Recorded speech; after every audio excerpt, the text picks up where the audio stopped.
আমার খুব ভয় করছে। আমার জীবনের প্রথম।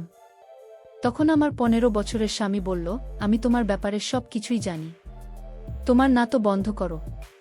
তুমি যে কারণে ভয় পাচ্ছ সেই কারণ তুমি আগেই শেষ করে ফেলেছ। আমি তোমার মনের খবর সব জানি। তোমার ওই তো অভিনয় করতে হবে না।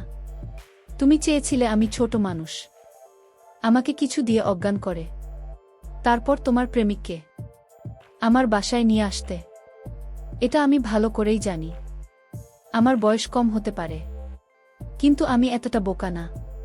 তাই বলছি চুপচাপ শুয়ে পড়ো, নইলে কিন্তু তোমার কপালে অনেক দুঃখ আছে। তারপর বন্ধুরা ছেলেটি আমার সঙ্গে। আমার মা জোর করে একটা 15 বছরের ছেলের সাথে আমার বিয়ে ঠিক করে দিয়েছিলেন। ভেবেছিলাম এই বাচ্চাটাকে অজ্ঞান হওয়ার ওষুধ দিয়ে প্রতিদিন আমার প্রেমিককে ফোন করব। কিন্তু সেই মুহূর্তে আমার মনে হলো আমার মাথায় আকাশটা যেন ভেঙে পড়ল যখন সে রুমে এসে আমার সাথে জোর করে। বন্ধুরা, মূল ঘটনাটি শুরু করার আগে তোমাদের কাছে ছোট্ট একটা অনুরোধ, তোমরা যারা এখনও চ্যানেলটি সাবস্ক্রাইব করেননি তারা অবশ্যই চ্যানেলটি সাবস্ক্রাইব করে পাশে থাকবে। আসলে এই ভালোবাসা সবার কপালে থাকে না। এটাও বলা হয় যে ভালোবাসা এমন কোনো সস্তা জিনিস নয় যে প্রত্যেক মানুষই পাবে। আমি একজনকে মনে প্রাণে ভালোবাসতাম। তার জন্য আমি আমার জীবন, আমার সব কিছু ত্যাগ করতে রাজি ছিলাম। ভালোবাসার জন্য আমি বাবা, মা এবং পরিবারের অন্য সবার বিরুদ্ধে লড়েছিলাম। আমার বাবা মায়ের কাছে সব বলার পরেও তাদের চোখে আমি ছোট হয়ে গিয়েছিলাম। কিন্তু আমি জানতাম যে আমার অন্তরে ভালোবাসা ঈশ্বর দিয়েছেন। ঈশ্বর যদি আমার ভাগ্যে লিখে থাকেন তবে আমি অবশ্যই পাব, আর যদি না পাই তবে ভাবে ঈশ্বর আমার ভাগ্যে লেখেননি। আমরা নিজে থেকে কিছু করতে পারি না, সবকিছুই নিয়তির খেলা। আমার নাম আফসানা। আমরা 4 ভাই বোন ছিলাম। আমি আমার জীবনে ভালোবাসা ছাড়া আর কিছুই চাইনি। আমরা গরিব, একবেলা খাবার জোগাড় করতে অনেক পরিশ্রম করতে হতো। আমাদের বাড়ির খুব ছোট এবং ভাঙাচোরা, কিন্তু আমার বাবার সেদিকে কোনো খেয়াল দিতেন না। আমাদের সাথে একই বাড়িতে চাচিয়ে থাকতেন। আমার মা আর চাচিদের মধ্যে প্রতিদিন ঝগড়া লেগেই থাকত। কখনো তাদের বনিবনা হয়নি, আর না কখনো আমার ভাই বোনের সাথে চাষির ছেলে মেয়ের বনিবনা ছিল। আমার বড় বোনের বিয়ের বয়স হয়ে গিয়েছিল, তাই ওর জন্য আসতে শুরু করে। কিন্তু সবাই অনেক যৌতুক চাইত, কিন্তু আমরা গরিব, কিছু দেওয়ার সামর্থ্য ছিল না। আমি মাকে বললাম, বৌদিকে বড় ঘরে বিয়ে দেওয়ার কি দরকার, তুমি তাকে আমাদের মতো ফ্যামিলিতে বিয়ে দিতে পারো। কিন্তু মা বলতেন, বিয়ে দিলে আমার মেয়েকে বড় বাড়িতে বিয়ে দেব, সেখানে আমার মেয়েরা সুখে থাকবে এবং তাদের কোনো কিছুর অভাব হবে না। আমার মা বলতেন, আমি আমার জীবনের সব ইচ্ছা মেরে ফেলেছি, কিন্তু আমি আমার মেয়েদের সাথে এটা হতে দেব না। আমি তখনও পড়াশোনা করতাম এবং তার সাথে কিছু ছেলে মেয়েকে টিউশন পড়াতাম। সেই সময় আমি একটি ছেলেকে ভালোবেসে ফেলি এবং সে আমাদের বাড়িতে আমার জন্য নিয়ে আসে। কিন্তু আমার মা তাদের প্রস্তাবে রাজি হননি। আমি আমার বাড়ির লোকদের বোঝানোর অনেক চেষ্টা করেছি, কিন্তু তারা আমাকে হুমকি দিতে শুরু করে। বাধ্য হয়ে আমি সেই ছেলে শাহিনকে বললাম, চলো আমরা পালিয়ে গিয়ে বিয়ে করি। কিন্তু সে আমাকে বলেছিল যে, তুমি একটা সম্ভ্রান্ত পরিবারের মেয়ে, তোমার এমন কথা উচ্চারণ করা উচিত না। ঈশ্বর যদি আমাদের বিয়ের কথা লিখে রাখেন, তাহলে এই পৃথিবীতে যতই আমাদের আলাদা করার চেষ্টা করুক না কেন, আমরা এক হবে। কিন্তু আমরা কোনো ভুল পদক্ষেপ নেবেন না। তুমি সবসময় সেটাই করো যেটা তোমার বাবা মা চান। তাদের ইজ্জত নষ্ট করো না। আমি দিন রাত ঈশ্বরের কাছে সেই ছেলের জন্য প্রার্থনা করতাম। তারপর একদিন আমার মা হঠাৎ আমাকে 15 বছরের একটা ছেলের সাথে জোর করে বিয়ে দিয়ে দিলেন। কিন্তু আমি ভেবে নিয়েছিলাম, এই ছেলেকে প্রতিদিন অজ্ঞান হওয়ার কিছু দিয়ে তাকে অজ্ঞান করে আমি আমার প্রেমিককে ডাকব।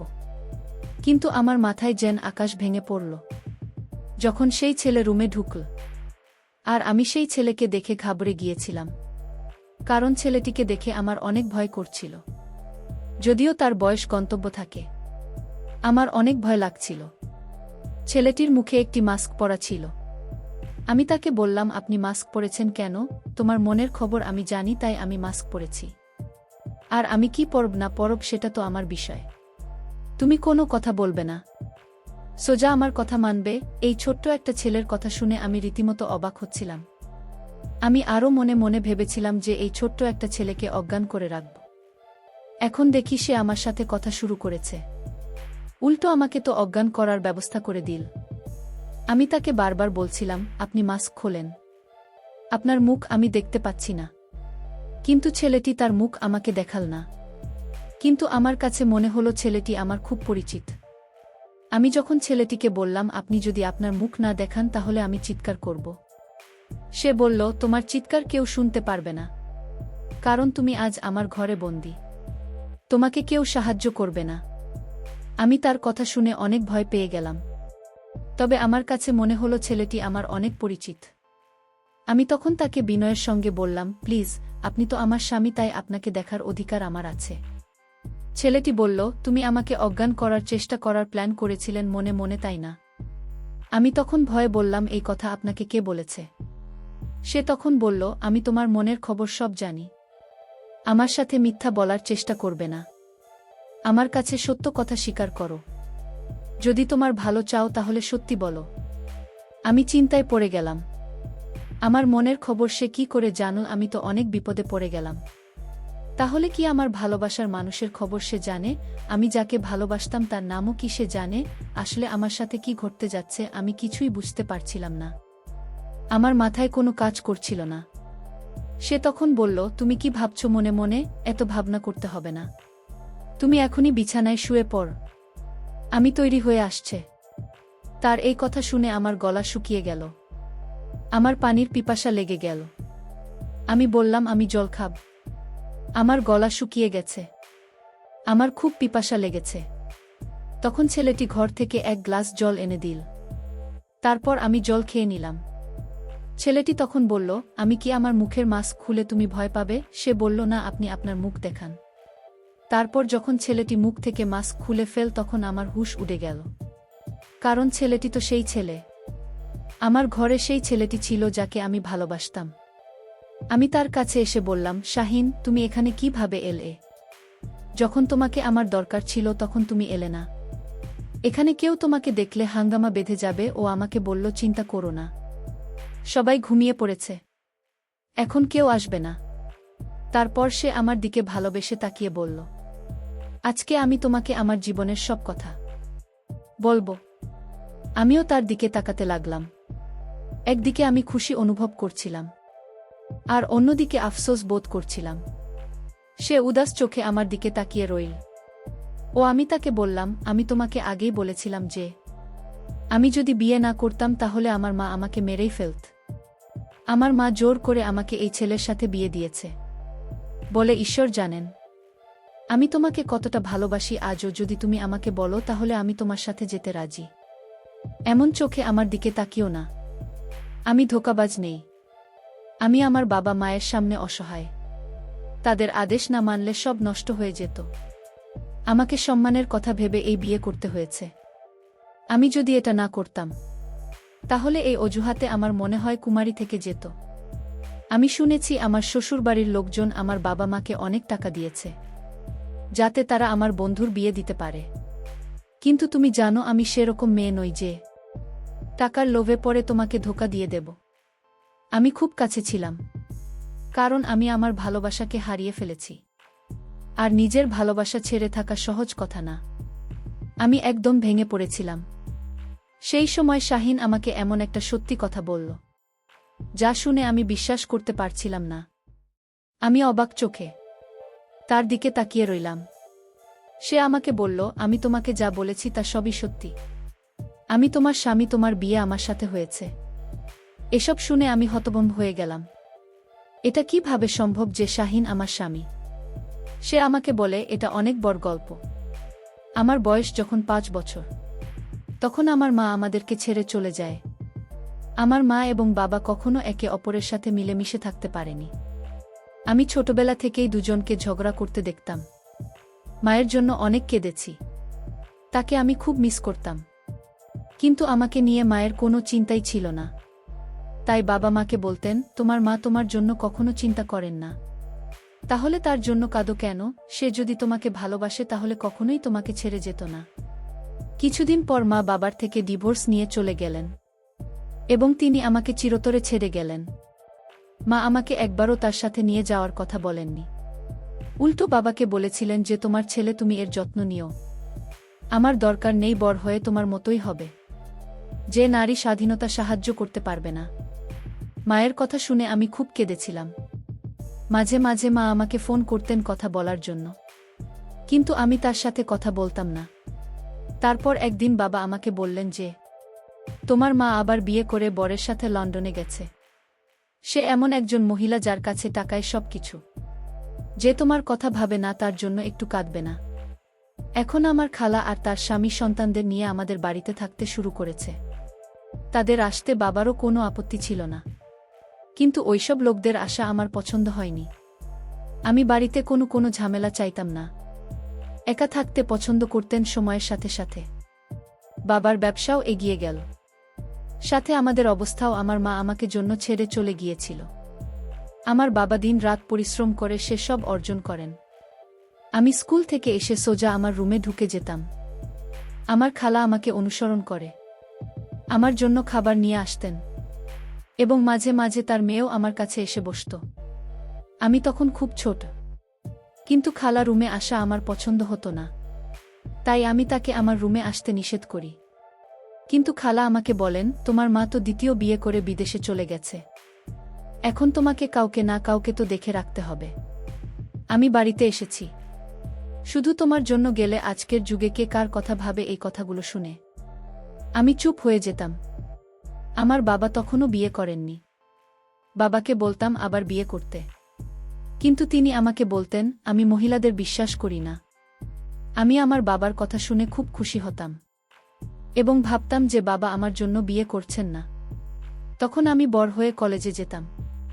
একদিন কলেজ থেকে বাসায় এসে দেখি বাবা গলায় মালা পরে বসে আছে। তার পাশে একজন মহিলা বসে, আর আমার খালা বিষণ্ণ মুখে দাঁড়িয়ে আছেন এবং তার স্বামীর মতিগতি ঠিক নেই।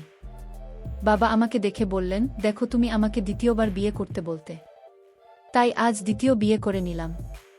আমি আর কতদিন একা থাকব? আমি বাবাকে বললাম, যদি বিয়ে করবে তাহলে আগেও করতে, এই বয়সে এসে বিয়ে করলে কেন? বাবা বললেন, আমি কি সারা জীবন তোমার জন্য এভাবেই থাকব? কাল তোমার বিয়ে হয়ে যাবে, আর তুমি তোমার বউ বাচ্চাদের নিয়ে মগ্ন থাকবে। হয়তো তুমি আমার কথা ভাবতেই না। আর এমনিতেও আজকের যুগে বাবা মায়ের কথা কে মনে রাখে? আমি এইসব কথা শুনে ঘর থেকে বেরিয়ে গেলাম।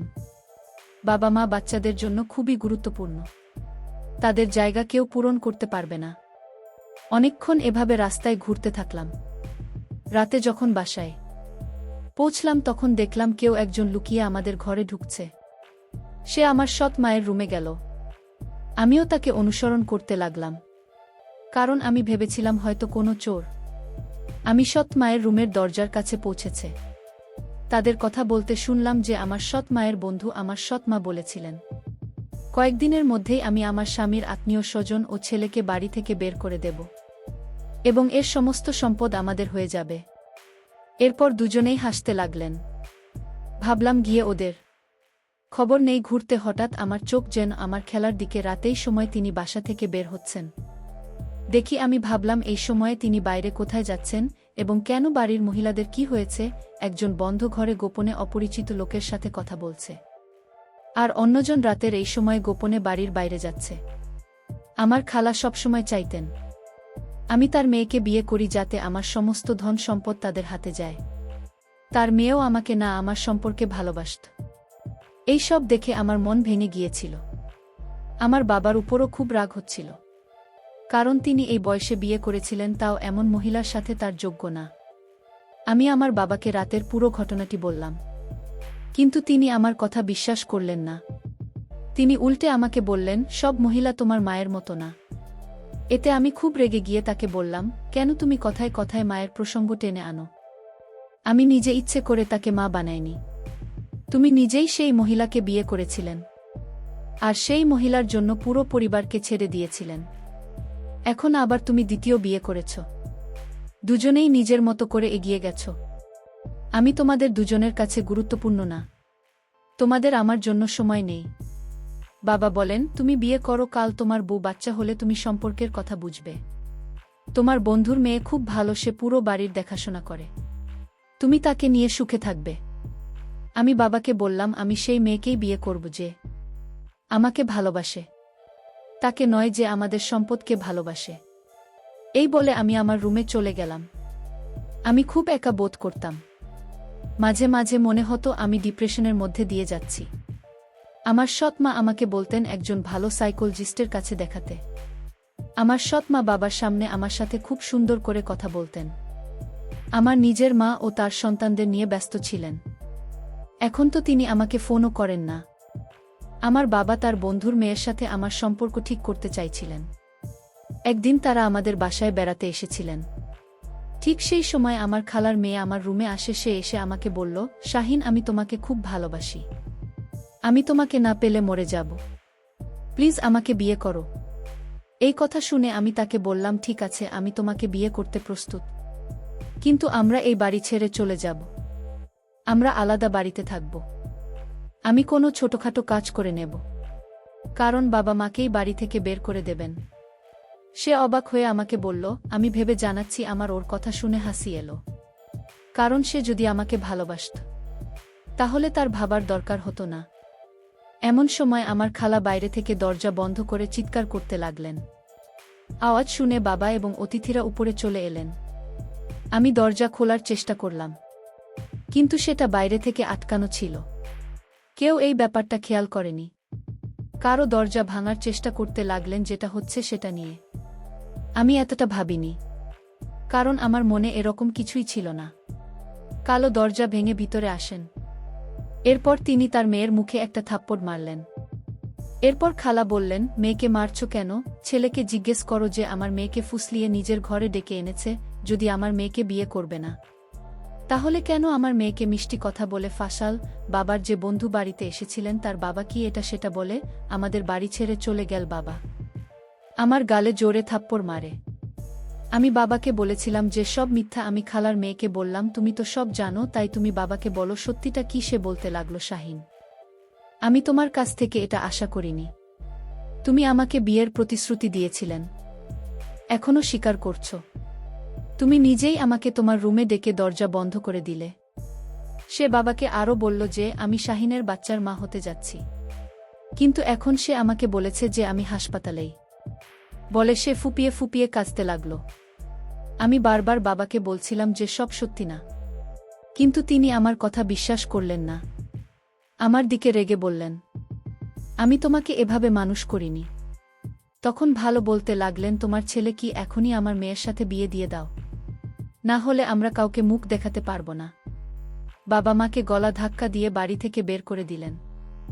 আমার চোখে তিনি সত্যিটা দেখতে পেলেন না, যদিও তিনি খুব ভালো করেই জানতেন যে আমি নারীদের কতটা ঘৃণা করি। বাড়ি থেকে খালি হাতে চিরতরে বেরিয়ে গেলাম। জানি না কোথায় যাব। আমার এমন কোনো বন্ধু ছিল না যার কাছে আমি যেতে পারি। রাস্তায় বসে ভাবতে লাগলাম, না জানি ঈশ্বর আমার ভাগ্যে কি লিখেছেন।